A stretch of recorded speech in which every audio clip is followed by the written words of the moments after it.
Yo, what's good, Tristans and Trist fam? So today, we're going to be checking out Pentatonix Evolution of Music. Y'all have been asking me to react to Pentatonix for a long time now. And I remember watching this specific video several years ago, and I really haven't watched it since, so I'd really love to check it out with you guys and react to it from the perspective of a vocal coach and someone who has gone through way more music history classes than I can remember because I was asleep. Just kidding. I actually really like music history, so let's see what I can dig up from my college years of music history and see if I can give some context and an analysis of the vocals of this Evolution of Music video by Pentatonix. So this is going to start out in the 11th century, and 11th century music was very plain, monotone, and it was mostly done in church. Let's see if my music history knowledge is going to stand the test of time. Yep. It was mostly church music. So I think they skipped a lot. 11th century music was much more monotone and just straight. And then as music progressed, they started adding more harmonies. All the different singers would sing different lines and different rhythms and stuff like that. So music got a little bit more interesting. 11th century music is kind of boring by a lot of today's standards. I like it, but some people might think it's boring because it was meant to just praise. It was meant to praise God. It's not supposed to have all this flash and pizzazz. It's supposed to sound epic. Classical. Oh, Danny boy, the pipes are... So they skipped really quickly there from medieval era up until the 1900s. So as we hear the microphone become more and more prominent, the music is going to drastically change.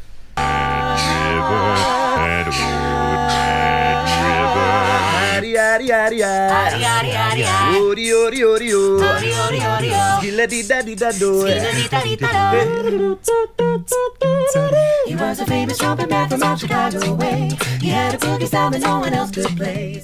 Very jazz. This is like pre-rock. Because you're mine, I walk the line.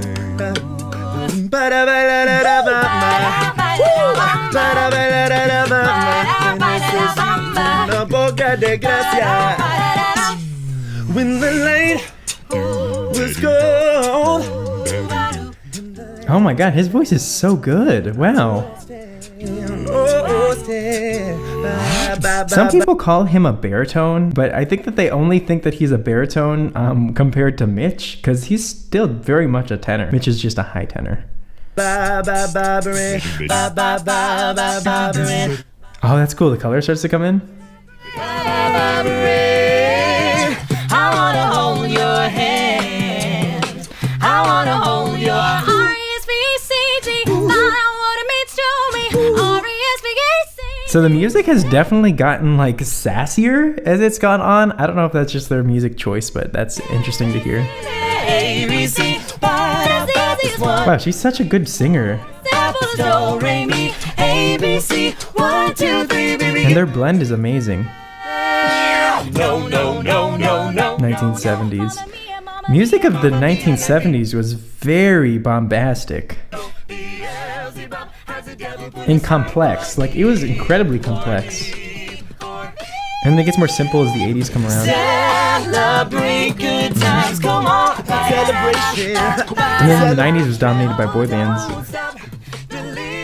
And you know what's actually kind of disappointing is like music history in college, and part of the reason why it was kind of lame is like it was like so little time was dedicated to modern music. I took music history classes at several different schools, and most of what we focused on was freaking the ancient text, the classical, the romantic, blah blah blah blah. And then when it came to like modern music, it was just sort of brushed aside. It was like, oh yeah, and then modern music, this happened. But like so much has actually happened in the last 100 years of modern music. It's ridiculous.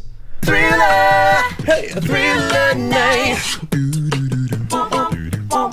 Can't touch this.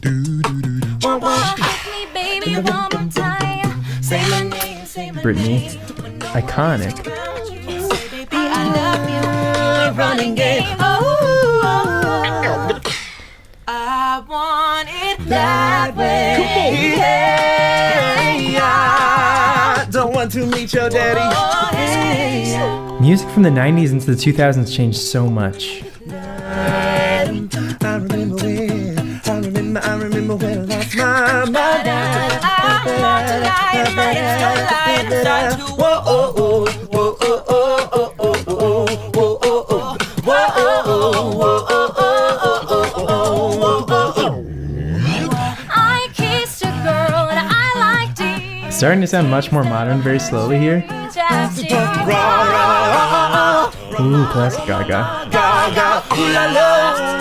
I got a feeling, ooh, that tonight's gonna be a good night. That tonight's gonna be a good night. That tonight's gonna be a good, good, good, good, good. Justin Bieber like defined so much of modern pop music as much as people don't like to hear that. Now you're just somebody that call me maybe. Oh, call me maybe. Hey guys, thanks so much for watching our medley of some of our favorite songs throughout history. Sorry if we left out one of your favorite artists. Throughout history. Sorry, that's only funny because they definitely only focused. I didn't expect for that to happen. I forgot. They definitely only focused on the last 100 years and when there's like 2,000 years of music. I wish that my music history teachers would use this song as like an example and used it to like teach primarily modern music, because there's like they did such a good job capturing all the different sounds from all the different eras. Like they did a really good job making everything sound super distinct and different while still having a sound that is very modern. Do you know what I mean? Because like 1920s music is pretty boring by today's standards to most people, but they still made it sound super modern. And of course their vocals are always on point. I've heard lots of Mitch Grassi. I don't know the name of the guy in the middle. I'd love to hear more from him, more of the girl. And then there's a bass and then there's a drummer, a drum dude, a beatboxer. So I would love to hear more from all of them. If any of them have like solo stuff out, I would love to check it out. Feel free to drop that down in the comments. Drop a like on this video if you like this video, subscribe if you're new, and check out my Instagram and my Twitter. And also my website, youcansinganything.com. Until next time, Tristan's and Trist fam, peace out.